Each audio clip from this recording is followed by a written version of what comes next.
Welcome back to Food for Thought Sundays. I do want to say really quick, me and the creator that I was referencing to last week did talk, and everything's all good. So that's some good news.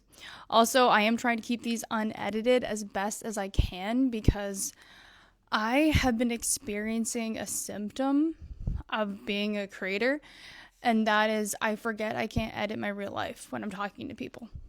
Like I'll speak before forming a full thought, and then I'll stumble over my words, and then I'll just restart mid-sentence. And I think the other person thinks I'm insane, and it is very dystopian of me. So I need to. This is me practicing. Neil deGrasse Tyson once said, first of all, that's my king. I don't want to know if he did anything wrong. I don't know if people hate him. I don't know why they ever would.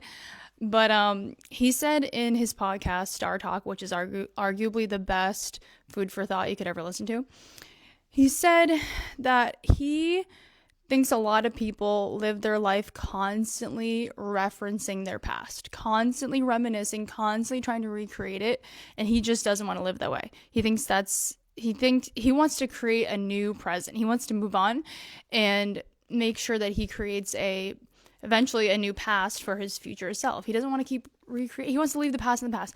And I'm so happy he put that into words because it's really true. I know a lot of people that reminisce and try to recreate way too much. And it's like, just move on. And the reason I mention that is because I don't think it's healthy to constantly do that, but I do really like the trend of the 2016 nostalgia, like posting our pics, constantly talking about it.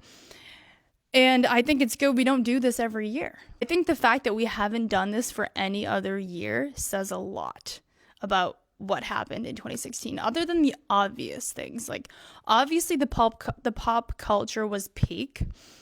And that's because celebrities were not so untouchable. It's like they're up here now. We don't even know what they're like anymore. Back then, it felt like they were one of us, but they just were rich.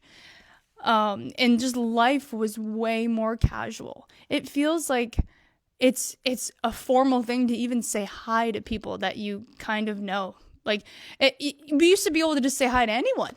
Now I'll be saying hi to like parents I see all the time because of school and sports, and they look at me like I have 10 heads. Like, why would you ever say hi to someone?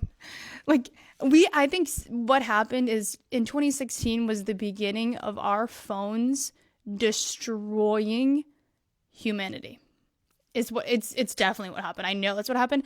If you go look at the 2016 ball drop, you'll see that, like, right as the ball dropped, obviously they show the audience or all the people that gathered, and most people were not on their phones. And even the ones that were, they were quickly taking a picture, quick video, put it right back in, right back to joy and happiness and human connection, right? But I did notice something interesting, and one of the hosts that year said, oh wow, everyone first took out their phone.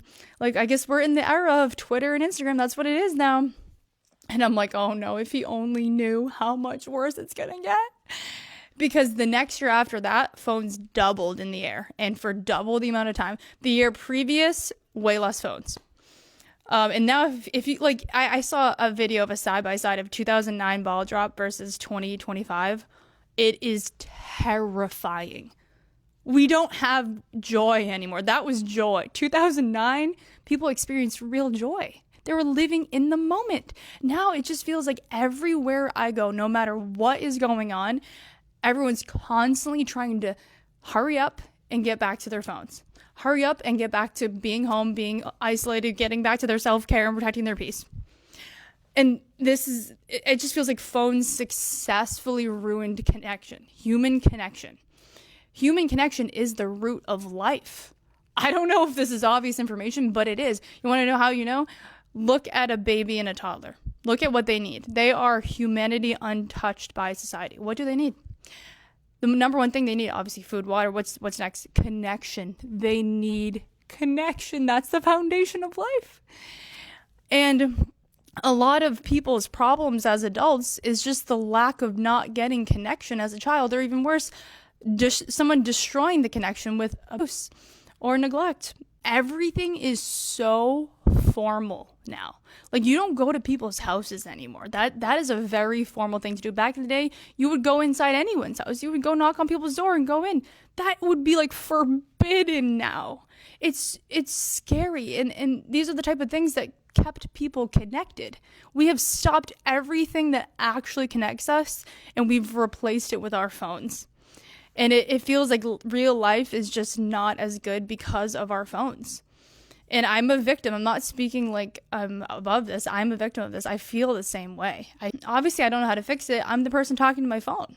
And whenever I say my kids are screen free, I get a lot of hate. But this is exactly why. I imagine what we as adults would be like if we didn't even get that first 10 years of no phones. Imagine. What are we like now? We're fucking dystopian. Imagine if our imagination just didn't develop. Imagine if we got introduced phones when we were toddlers and our toys just did not look nearly as interesting because of it. Imagine if we never experienced the early 2000s. That's what's going to happen with the future adults. And I'm scared, and I'm wanting to make sure I do my part in making sure they get as little screens as possible. And yes, that includes TVs for me, because I think I'm just traumatized by what's happening around me. I'm connecting with my kids as much as I possibly can, because there's a quote that I really love, and that is, the relationship you have with your parents will reflect in every aspect of your life. And that hit hard when I heard that. And that really emphasizes why I don't like to discipline the first couple years of life. I don't discipline because I focus on connection, because discipline destroys connection. And that's all that matters the first couple of years. They don't know what authority is. They don't know what respect is. None of that is relevant. They can't comprehend that. Focusing on connection is way more important. And I notice it in Jane Rose. They can go up to anyone and be confident and have a strong relationship with other people in their life. They can maintain relationships. They can keep conversations going, because that's what we do with them. And that is the root of life. I want them to be able to connect with other people. I want them to be able to have at least the tools to do it, even if other people aren't going to do it. But I do feel like this is where we start, is by starting with our kids. I know that society is too far gone. We can't, I don't know what to do about the fucking phones, but we can start over and only hope that maybe 2036 will be Jay's 2016. I hope so.